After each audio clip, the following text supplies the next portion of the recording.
Ladies and gentlemen, as we begin our services, if we can please kindly turn off all cell phones or electronic devices, or please place them on silent. Thank you.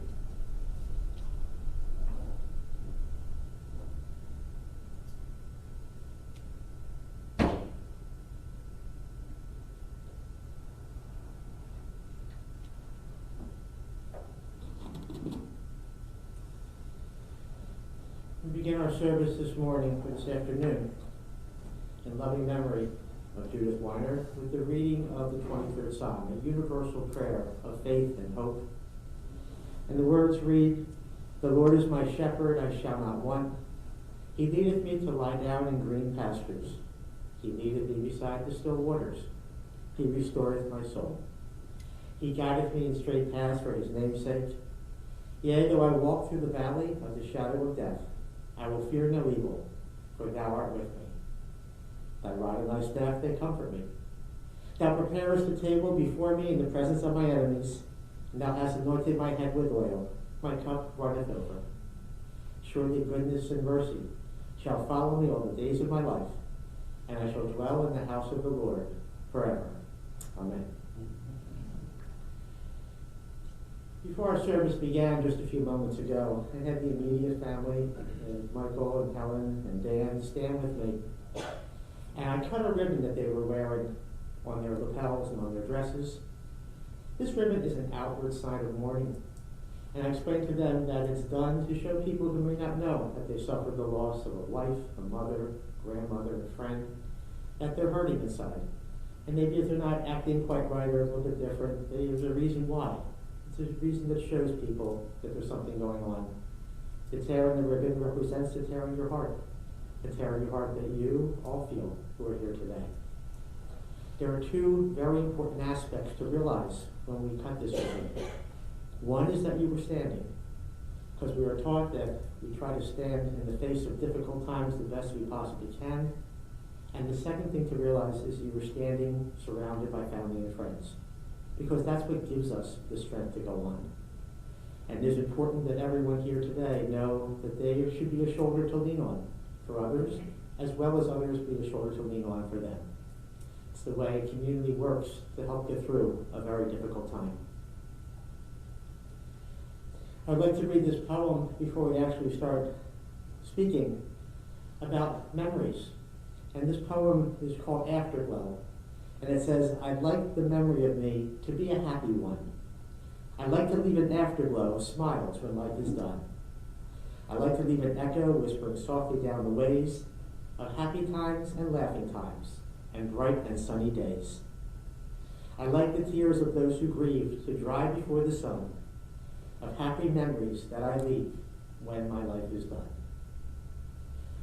In talking with the family, there are many happy memories that she leaves behind. There are memories of family, strong family connection, one of the most important and vital important pieces in her life. Another important piece, animals. Animals who give their love unconditionally, and she gave her love unconditionally to them, as she did her entire family as well. And the third thing that made her smile and made her sweet, the antique chocolate molds. Known to make molds for men. People are all nodding yes sitting here today. So you talk about someone who is sweet, and then they do something that makes they share the sweetness with others. The most important attribute that she had in her life. We're going to be hearing many memories today, and I'll probably make you think of many memories of your own as well. But I'd like to start by calling up Michael to share his memories of his mom.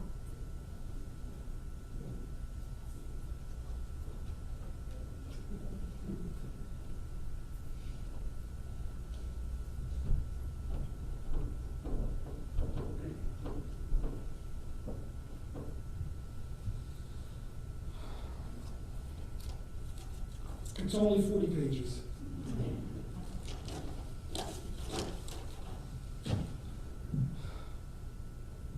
First of all, I want to thank everybody for taking the time out of your busy schedule to come out today.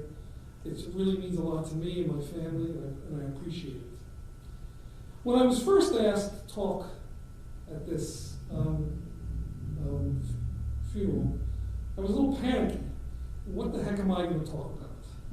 And then it hit me like a ton of bricks. Talk about mom. The word mom, right? For most people, the word mom conjures up an image, sort of like a Norman Rockwell painting of Mother's Little Angel or the American Mother. That image of a caring, kind person.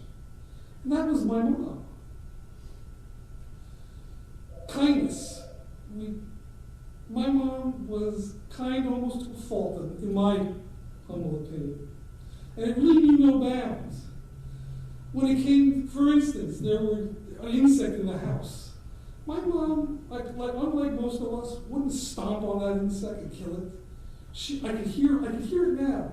The call, Danny, come get me a piece of cardboard. There's a bug in the house, so that she could scoop the bug up, put it in a paper cup, and set it free.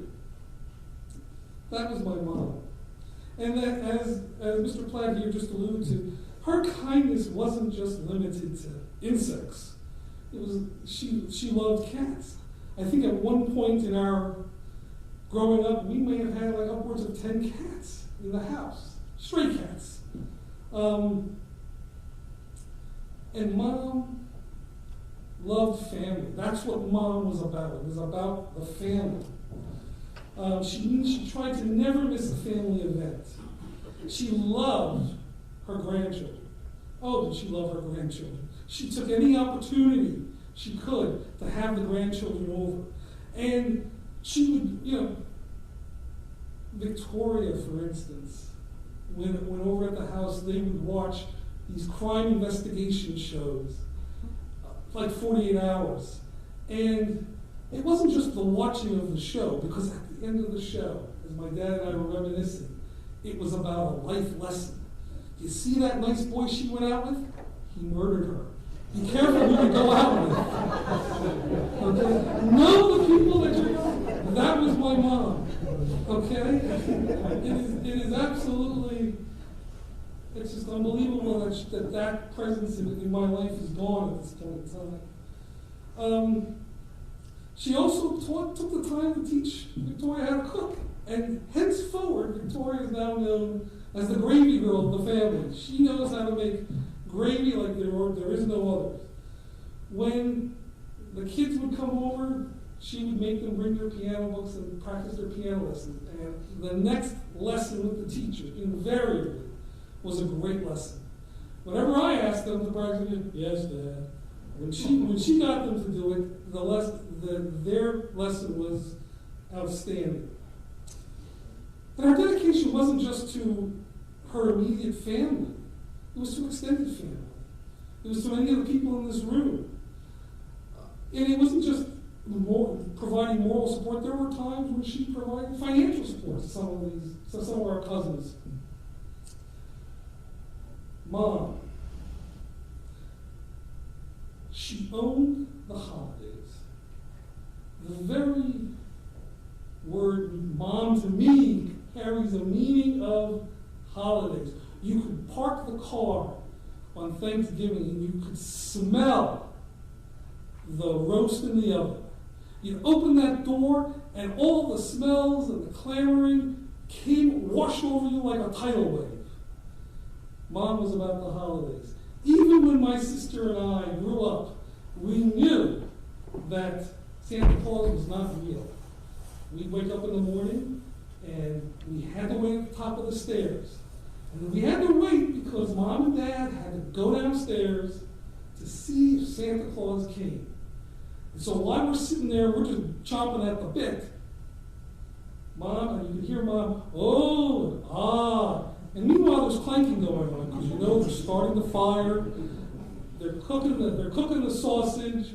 They're making the English muffin. And then she would call us down to open up presents, and it was just a joyous time. That's what my mom means to me, and that is what we've lost as a family. And Mom was not just about raising the kids. Heck, I'm 56, and though I'm devilishly handsome, I'm a 56-year-old man at this point. And she would razz me about things. She would razz me about my weight. Mike, you got to do something about that. And I've always struggled with that my entire life. And she could tell that I would sometimes get annoyed. And she said to me, she said, Mike, I'm always going to be your mother. I'm always going to tell you the right thing that you need to do, no matter what. And she was true to that. She once told me that with great love comes great pain. Well, today is a day of great pain for the family. And so, as we put my mom to rest, I think the world is going to be a slightly darker place for the loss of her shining star. Lastly, I just want to say something.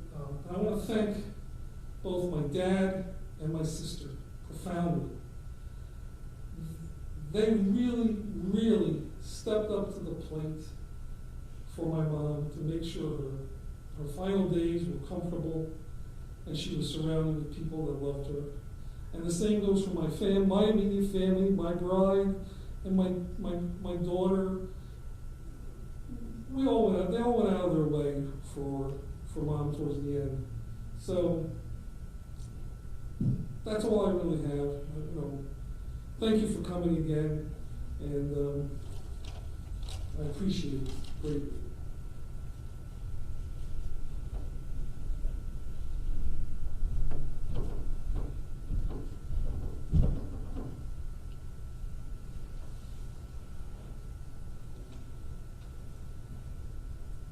Thank you, Mike.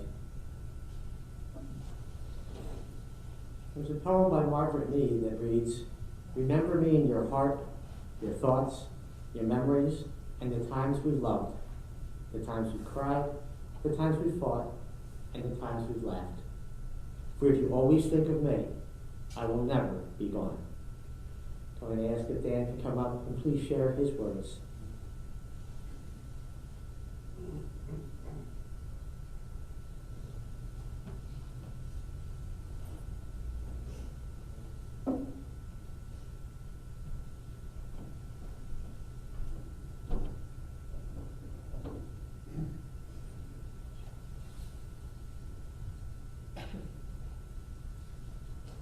Thank you all for being here with us as we process this kind of unbearable grief that we're going through. For almost 80% of my life so far, Judy has been with me. How can I possibly distill these past 60 plus years into the next few minutes, hours, days, months? It's impossible. I can't. But let me tell you some of what I experienced in having had the honor and knowing and loving her. Here are some of the milestones of her all too brief life. On May 29th, 1943, Judy was born in the Bronx, New York City. On September 20th, 1964, Judy and I were married in Yonkers, New York. On November 9th, 1965, Judy gave birth to our wonderful son, Michael. And on November 20th, 1967, Judy gave birth to our wonderful daughter, Helen. On November 26th, 2017, Judy was diagnosed with cancer. We met for the very first time on New Year's Eve of 1960. She and I were invited to a New Year's Eve party given by two of our mutual friends, and I was asked to, quote, pick her up and accompany her on the walk to my friend's apartment. She didn't know where he lived. And that was where the party was to be. After running the gauntlet of 4 of her 6, shall we say, overly protective brothers at her front door, I was finally allowed to meet her and walk her to the event. I was immediately taken in by a wonderful sense of curiosity. She She was interested in me and engaged me as no one had before. By the end of the 15-minute walk, I was beginning to feel smitten. By the end of the evening, having walked Judy home back to her apartment and returning to my friend's home for the sleepover, I told him, "Jerry, I'm going to marry Judy." Judy was a terrific conversationalist. She was so engaging and insightful that people were naturally drawn to her, and it was easy for her to make and keep friends. I remember an incident with some of our neighbors when we briefly lived in Maryland. Our children were still babies, and I was working unbelievable hours, leaving Judy at home with the baby, sometimes late into the evening. One evening, a neighbor knocked on the door and asked if I was available to play cards with some of the neighbor guys. Judy explained that I was still at work, but if they needed a fourth, she was available. If they would come over to our apartment and play quietly while the babies were sleeping. They did. It was the last time they ever invited Judy to a poker game. She wiped them out by the end of the evening. She had learned well growing up with 6 brothers whom she learned to beat at poker as well. There were 3 passions that dominated Judy's life at different times. Family, as was mentioned earlier. Animals, as was mentioned earlier, and not just pets. All kinds of animals were her. She was passionate about. And then finally, chocolate. Family was her absolute raison d'etre. It was her reason for being. It was absolutely what she lived for. Holidays meant nothing to Judy unless they involved being with family. I remember driving out to Selden, Long Island, New York, on July 4th one year for a family shindig for the holiday. And we sat for hours on the Southern State Parkway, both coming and going to the party and coming home from the party, just to be able to spend a few precious hours with the family. To Judy, there was never a question of that we should do this, regardless of the holiday, for it was being with family that was all important to Judy. Her love of animals dates back to the earliest childhood when she told me a story that she would make ice packs for her cat during the hot, humid New York summers so that her cat could be cooled off at night despite having to wear a fur coat, in her words. And her purring cat tolerated it. Lying on the bed with Judy, a fan blowing over them with the ice packs on his fur to cool him. Over the years, she had as many as 6 cats in the house at one time to care for, and she also always found it fulfilling, if not exhausting, but she never complained about it. At some point in 2001, Judy began to collect antique chocolate molds. They were usually in terrible physical shape because they had been used commercially in the late 19th and early to mid-20th centuries to manufacture chocolates. Judy was convinced that these relics could be restored, and she made usable again. And she spent hours researching, communicating with experts, and testing methods and ideas. And she made it happen. And so her passion for molding chocolate using antique metal molds was fulfilled. She took on 3 important roles over her life: that of mother, entrepreneur, and life's partner. As a mother, I remember how she helped Michael with the difficulty he was having in early schooling. She worked incessantly to make sure he was going to succeed. She spent many hours trying to figure out how to help him. There was no internet in those days to help her. She somehow was able to figure it all out, and it worked. Judy simply made it happen. And I remember that when Helen graduated from college, your mom was concerned that she couldn't see a clear career path for you. So she took it upon herself to get you into our business as one of the professionals on the staff. She knew you had no background in what our business did, so Mom had you come over to our house every morning as though you were going to your office. And there your job was to study and become a certified professional in one of the products that we sold. Afterwards, when you became certified, she felt she could introduce you to the staff, not as our daughter with your only credential, but with industry certification that would permit you to join without offending any of the other professionals that we had on staff. She was careful to consider everyone's feelings instead of just jamming you into the business because she was an owner. As a life partner, Judy was at my side from our earliest days together. Even before we were married, she was my guiding light and my cheerleader in my career. We evaluated opportunities together, and her wonderful insights were invaluable in my making the right moves at the right time. She was absolutely instrumental in making our family feel normal, despite the disruptions to our lives that career moves might have otherwise caused. Her innate skills in management of people as well as the finances of our business truly flowered as she assumed the management roles of the business. Judy was truly a life partner for me. She will always be the guiding star of our family, and having Judy in our member will always be a blessing for us. Thank you.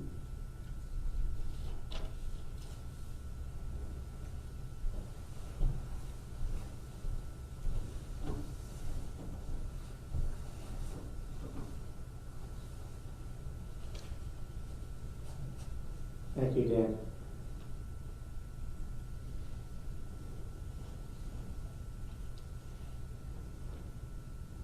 There's a poem that reads, "At the rising of the sun and at its going down, we will remember Judy Weiner.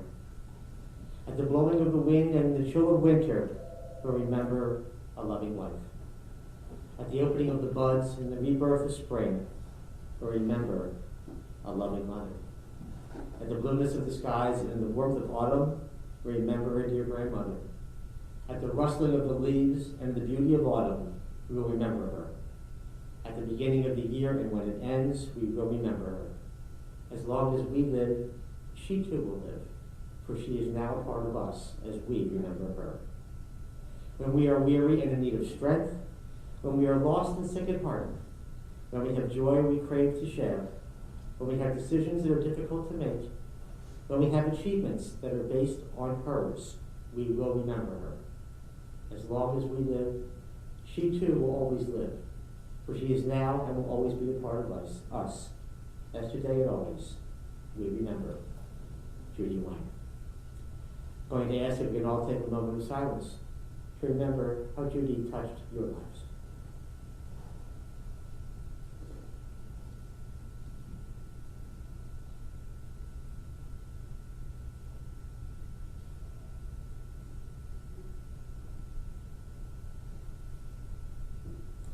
I'd like to ask everyone to please rise for the closing prayer for our service today.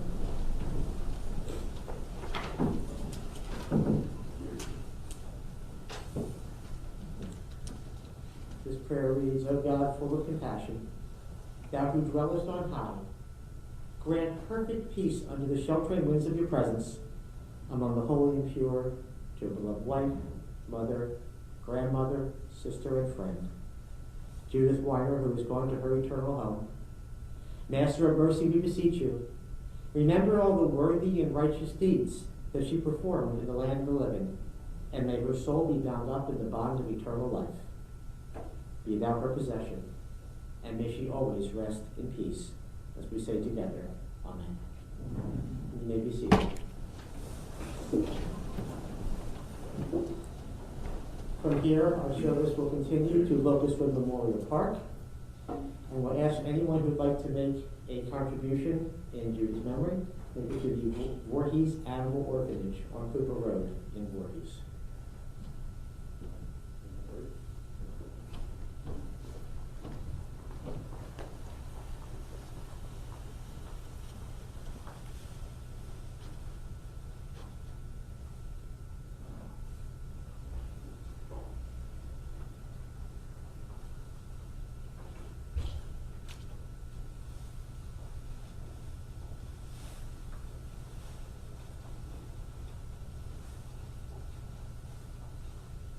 may I have the pallbearers, please?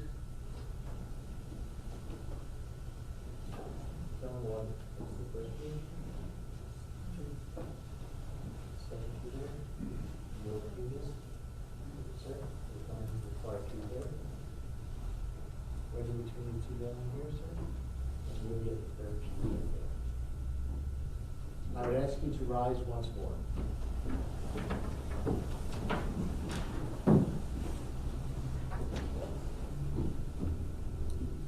Ladies and gentlemen, can I ask you to place a hand on top of the casket, walk alongside with us?